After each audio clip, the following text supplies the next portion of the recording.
কম বয়সীয়া ছোৱালীজনীক বিয়া দি দায়িত্ব শেষ হ'ল বুলি হাত ধোৱাৰ পাছত যদি ছোৱালীজনীয়ে ঘৰখনৰ দায়িত্ববোৰ পালন কৰিব নোৱাৰি অশান্তিত সময় পাৰ কৰিবলগীয়া হয়।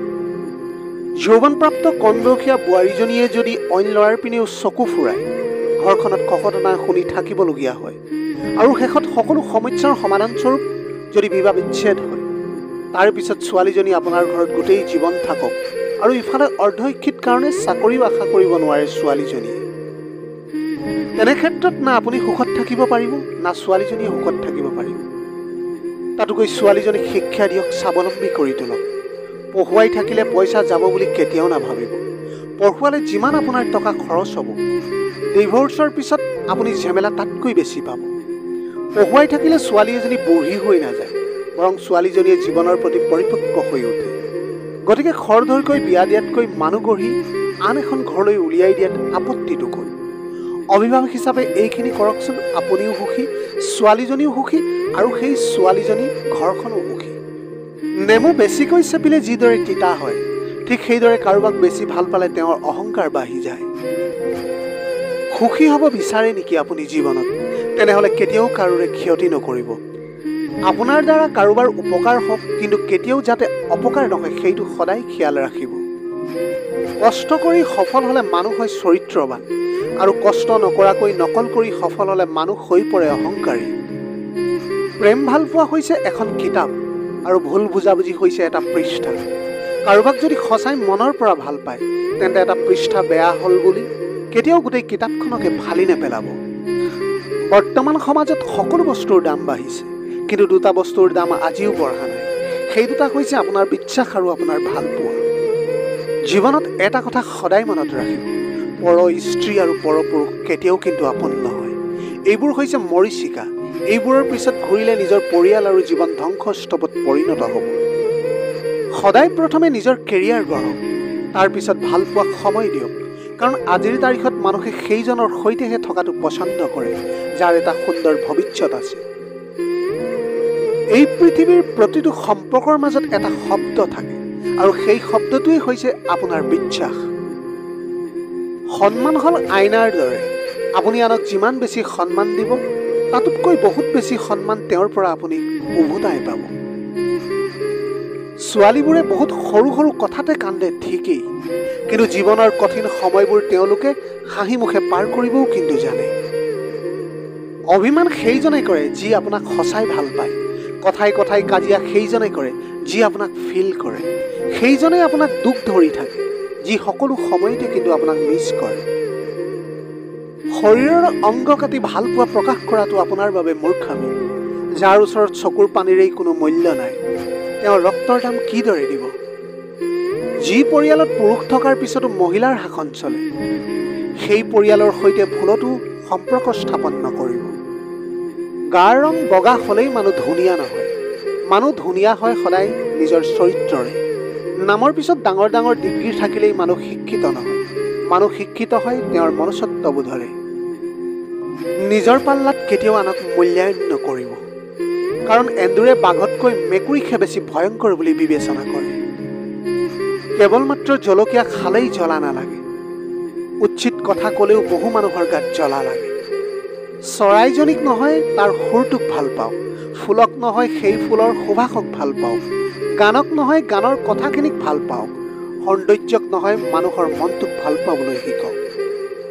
প্ৰতিটো কৃত্ৰিম হাঁহিৰ পিছফালে লুকাই থাকে কিবা এটা নোপোৱাৰ ব্যাকুল আৰ্তনাদ। কাৰোবাৰ সুখৰ গল্প লিখিবলৈ যদি এডাল ভাল পেঞ্চিল হ'ব নোৱাৰে, তেনেহ'লে এডাল ভাল ৰবৰ হ'বলৈ চেষ্টা কৰক, যাতে কাৰোবাৰ দুখবোৰ মোহাৰি দিব পাৰে।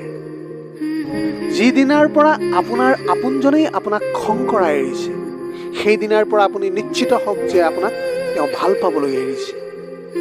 অভিমান কৰাটো ভাল, কাৰণ অভিমানত ভালপোৱা সোমাই থাকে, কিন্তু অভিনয়ত থাকে কেৱল প্ৰতাৰণা, যিটোৱে যন্ত্ৰণা আৰু কষ্টৰ বাহিৰে আন একোৱেই দিব নোৱাৰে আপোনাক। ষড়যন্ত্ৰৰ মূল অস্ত্ৰই হৈছে মিছাৰ আশ্ৰয় লোৱা, আৰু সঁচা মিছাৰ বিচাৰ কৰাৰ যোগ্যতা নথকাটোৱেই হৈছে মূল দুৰ্বলতা। মুখৰ ভাষা যেতিয়া অসহায় হৈ পৰে, চকুৰ ভাষাৰে তেতিয়া অনবৰতে পানী পৰিবলৈ ধৰে। যিদিনাই আপোনাক আপোনাৰ মায়ে নহয় আপোনাৰ দায়িত্বই বিচনাৰ পৰা উঠিবলৈ বাধ্য কৰাব, সেইদিনাই বুজিব যে আপুনি পৰিয়ালৰ দায়িত্ব লোৱাৰ বাবে যোগ্য হৈ উঠিছে। আপোনাৰ যদি বিন্দু মাত্ৰ অহংকাৰ নাই, আপোনাৰ যদি আত্মমৰ্যাদা আছে, তেন্তে কাকো তেল মাৰি চলাৰ কোনো প্ৰয়োজনেই নাই আপোনাৰ জীৱনত। জোৰ কৰি কাৰোবাক ধৰি ৰখাৰ কোনো প্ৰয়োজন নাই। যি থাকিব বিচাৰে তেওঁ থাকিবই, আৰু যি আঁতৰি যাব বিচাৰে হাজাৰ চেষ্টা কৰিলেও তেওঁ এদিন আপোনাৰ পৰা আঁতৰি যাবই। কেতিয়াও কাকো কথা পতাৰ বাবে অনুৰোধ কৰাৰ দৰকাৰ নাই, কাৰণ যাৰ ওচৰত সঁচা অৰ্থত আপোনাৰ মূল্য থাকিব তেওঁ হাজাৰ ব্যস্ততাৰ মাজতো কিন্তু আপোনাক সময় দিব। যিবোৰ সম্পৰ্কই মানসিক শান্তি নষ্ট কৰে আৰু অসন্মানিত অনুভৱ কৰায়, সেইবোৰ সম্পৰ্ক জীৱনৰ পৰা মচি পেলোৱা উচিত। সদায় জীৱনত আপুনি সেইজন ব্যক্তিৰ সৈতে জীৱনটো কটোৱা উচিত, যাৰ চেহেৰাতকৈ তেওঁৰ মনটো কিন্তু অতি বেছি সুন্দৰ। সম্পদ আপোনাৰ আভিজাত্য, কিন্তু সুনাম আপোনাৰ অহংকাৰ, কাৰণ সম্পদ অৰ্জন কৰাতকৈ সুনাম অৰ্জন কৰাটো বহুত কঠিন। 90% পুৰুষে শাহুৱেকক মাকৰ দৰে শ্ৰদ্ধা কৰে, কিন্তু 90% নাৰীয়ে শাহুৱেকক পৰিয়ালৰ বোজা বুলিহে ভাবে, কেতিয়াও শ্ৰদ্ধা নকৰে। নিজৰ ভনীৰ বাবে যেনেকুৱা ল'ৰা বিচাৰে, আনৰ ভনীৰ বাবেও যদি আপুনি সিমানখিনি কৰিবলৈ পাৰে, তেতিয়াহে কিন্তু সমাজে আপোনাক স্বীকৃতি দিব। ভাল পালে বুলিয়েই ক্ষমা কৰি নিদিব।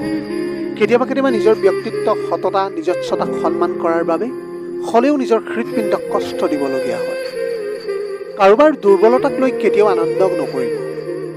যিটো আপোনাৰ বাবে আনন্দৰ কাৰণ, সেইটো আনৰ বাবে অনেক কষ্টৰ কাৰণো হ'ব পাৰে। ব্যক্তিজনৰ প্ৰয়োজন পূৰ কৰিব নোৱাৰিলে বৰ্তমানৰ মানুহে বন্ধুত্বৰ তালিকাত ৰখাটোও আপোনাক পচন্দ নকৰে। এটা মেকুৰীক আপুনি যিমানেই ভাল খাদ্য নিদিয়ক লাগে, এন্দুৰ দেখিলে সি লোভ কেতিয়াও সামৰিব নোৱাৰে। একেদৰে এজনী ছোৱালীক আপুনি যিমানেই ভাল পোৱা নিদিয়ক কিয়, আপোনাতকৈ সুন্দৰ আৰু ধনী ল'ৰা পালে তেওঁ আপোনাৰ সকলো ভাল পোৱা পাহৰি যাব। আপোনাৰ অন্ধবিশ্বাস আৰু আপোনাৰ অন্ধবিশ্বাস বহু জীৱন ধ্বংস কৰাৰ বাবে যথেষ্ট। সেইবাবে চকু কাণ সজাগ ৰাখক, সুস্থভাৱে জীয়াই থাকিবলৈ চেষ্টা কৰক। জীৱন হৈছে সকলোতকৈ কঠিন স্কুল। আপুনি কেতিয়া কোন ক্লাছত পঢ়িছে, আপোনাৰ পৰীক্ষা কেতিয়া হ'ব সেয়া আপুনি গম নাপাব, আৰু পৰীক্ষাত আনলৈ চাই লিখাৰ সুযোগো নাথাকে, কাৰণ জীৱনৰ পৰীক্ষাত প্ৰত্যেকৰে প্ৰশ্ন কাকত বেলেগ বেলেগ থাকে। আপোনাৰ দামী ঘৰ, আপোনাৰ দামী গাড়ী, দামী আচবাবক লৈ কি হ'ব? ওপৰত থকাজনেতো কেতিয়াবাই নটিচ কৰি থৈছে যে যিকোনো সময়তে এই ঘৰ বাৰী এৰি দিবলগীয়া হ'ব পাৰে।